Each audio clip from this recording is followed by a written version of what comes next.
And the thing about this edition of the Western Canada Fashion Week is for the first time ever, if I'm understanding this correctly, the first time ever, Indigenous fashion and arts will be showcased. Brandy Morin is a fashion designer, organizer of the Indigenous Fashion and Arts Showcase. Welcome to 630 Chet. Thanks for being here. Thank you. It's a pleasure to be here. It's wonderful to have you in studio alongside Katiao Nehua Jackson Arkan. Welcome. Kia ora, kia ora. Thank you for being here with us.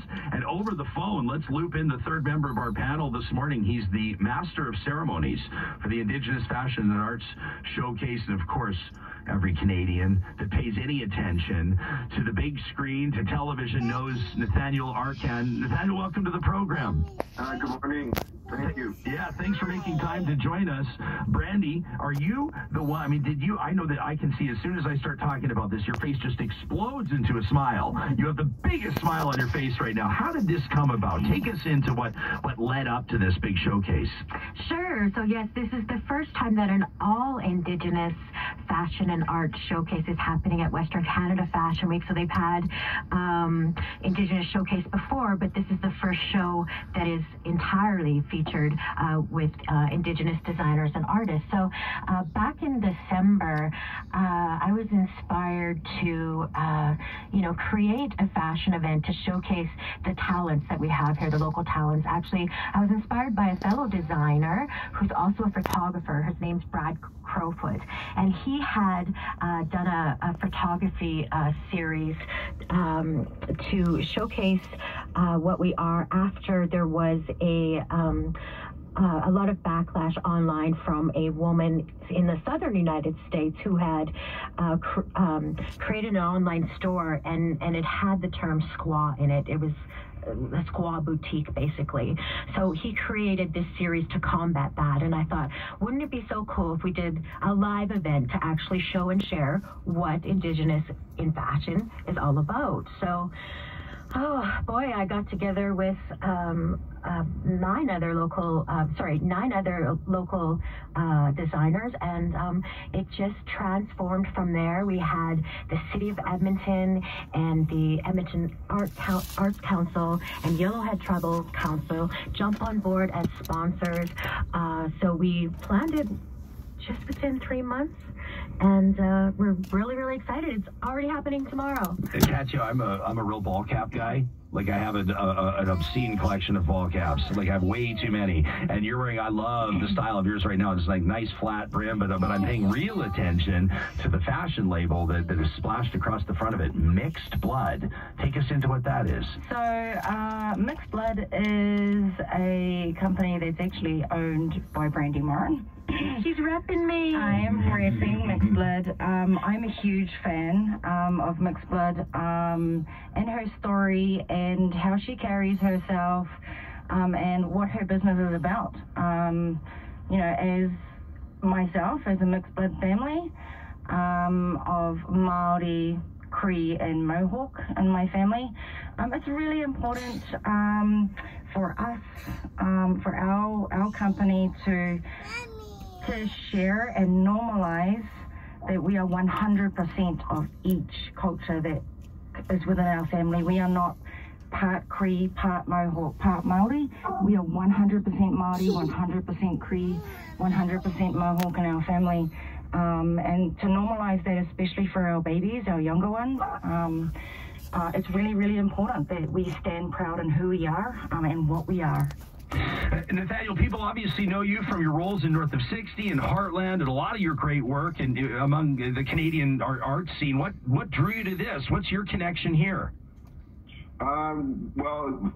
Again, first off, good morning, everybody. Good morning, girls. I'm sorry, I said good morning earlier, but I felt like I just got out of bed and said that or something.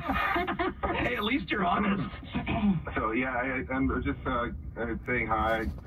It's weird to talk over the phone and not see your faces, but I'm smiling right now. And so are we. My wife, Jolene, is right next to me, and we're just... I was drawn in because of Kat. She asked me, and of course I've always been into fashion since I was in my 20s. I've done a few fashion shows and stuff with other fashion designers, Native people. But Yeah, this one is interesting as well in terms of, yeah, it is the first of its kind, and I'm always just happy to promote our people and their art and anybody's natives or whatever. If you're my friend, I'm going to promote you and I'm going to help you out as much as I can, you know. So Nathaniel, you were raised in Edmonton, correct? Born and raised, yeah. Born and raised in Edmonton. This must have some special meaning to you to host this here in your hometown, so to speak.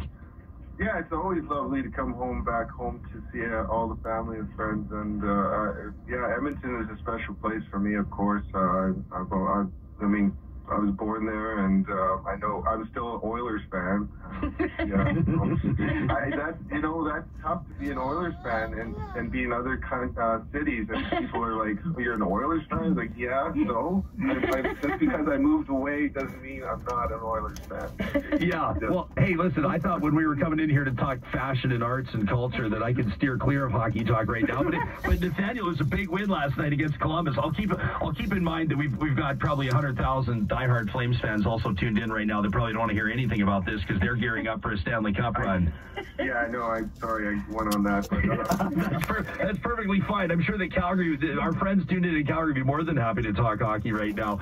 This, Brandy, when we talked about Indigenous fashion specifically, I'm curious to get into this and for your perspective on this. When we talk about some of the if I can say, what do I say, the pieces of clothing or some of the even the more very meaningful representations of Indigenous culture, they've been used in fashion in very controversial means, right? I mean, I think of, for example, headdresses at Coachella and music festivals, and people quite rightfully take great issue with that. How do you see Indigenous culture integrating into or exhibiting itself by way of fashion in a way that you think could resonate with the mainstream? Absolutely. So I think a lot of it is about education and about learning and sharing of our culture. People wearing headdresses at concerts or events, I think it's it's ignorance. It's a lack of understanding. So for us, for First Nations tribes, Native American tribes, the headdress is a symbol of honor. It's like a like something a war veteran would earn a medal. It's the same, and we hold that the same. So when somebody is wearing it as for fun or for a costume, it's very, very offensive. But in regards to what we can share, I mean, there's so much that we have to share. I mean, we have always been a people that have expressed ourselves through our fashion, through our regalia historically. So I think that I'm thinking in particular of some of the beadwork. Like some of the beadwork, to me, if you have a chance to look at it up close, it's just like remarkable. It is, yes. I think what's really important and groundbreaking with this is this sets a precedence in mainstream on the runway. For what is appropriate and what is not. First and foremost, because it is coming from First Nations themselves. I can almost guarantee you there are going to be no women. Well, not almost. I can guarantee you there are going to be no women in headdresses, because that's not what First Nations, well, I know First Nations to wear. It's, as far as I'm aware, it's not for a woman. So it does set a precedence, and it's also a platform for us to show what is appropriate and what is not. And mainstream can definitely learn from that. You know, being Indigenous and being surrounded by First Nations here, it's a constant daily learning. You're never too old to learn. And in regards to sharing as well, so in my designs I incorporate languaging, Indigenous languaging, and we're in the International Year of Indigenous Languages. And so to help revitalize languaging, it's a teaching tool. So when other people see either the Cree or the Mohawk or the syllabic languaging that I incorporate, it's a learning opportunity to share and help revitalize these endangered languages. There's going to be an integrated integrated into this show, obviously powerful song and dance, I understand, specifically to raise awareness around missing and murdered Indigenous women and girls. There's going to be original songs performed, including a Mary Haka. I want to ask you about this in just a second. But I'm curious for your take, Nathaniel. I mean, you've got a long and successful career in, let's say, the performing arts, the media arts, so to speak. What's your assessment right now of the prominence of Indigenous actors, Indigenous authors, poets, musicians, etc., across Canada? What sort of opportunities exist, do you see, and maybe what barriers might you identify as well? It's been a long time. I'm just probably like one of many that's been doing it. Been part of this this art movement, you know, since the way back, and you know, and I've always was inspired by like Chief Dan George or Lake Gordon Tusis and or Tantu Cardinal, all these people that were there before us and paving the way for artists in film and television. And then there's always the artists that were there on the outside that were carving or painting, and like, you know, like there's so many different architects, and now there's doctors, and I think it's been a long time coming, and I always said this, and I've heard this too before, is that for our people to do anything to make a difference in this world, we have to be part of the whole system. We have to be a doctor, we have to be the lawyers, we have to be the space pilots, whatever, the actors, whatever. We have to be in all of those positions to make a difference with the rest of the world and to be counted in. That's what I see it, because a lot of times we look at it, the natives are looking, why are we not involved? But then I look around too and I go, we're not enough of us involved in these areas that are neglected, native people and our presence, you know. And I don't know if that's due to the system itself and people, you know, just, you know, like what is that called? You know, I don't know.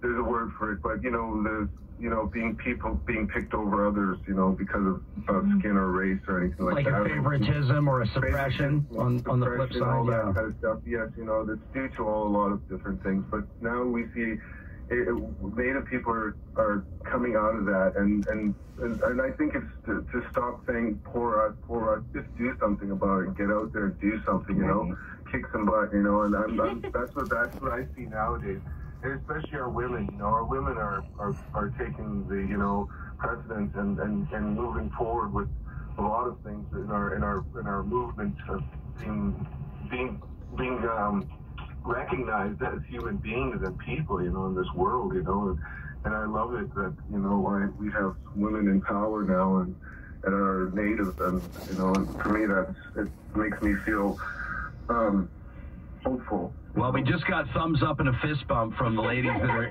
here in the studio, and I think they're in 100% agreement with what you're saying, Nathaniel. Nathaniel Archon, our guest over the phone, well-known Canadian actor, and he's MC for the Indigenous Fashion and Arts Showcase. It goes tomorrow. That's Saturday, March 23rd at Western Canada Fashion Week, and you can check him out online. Tickets available at ticksonthesquare.ca. Before we go, Kateo, would you tell us about what this artistic performance that you're going to be doing and exactly what that will represent and what the meaning carries with you personally? Yeah, so for us, we are Ihionehua, that is our company name. It's not just myself.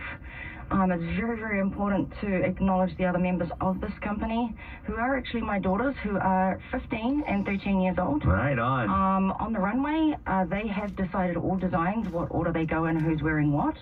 And they've also decided why each individual are wearing what they are for a specific reason. So that's really important. We're all fluent in our language.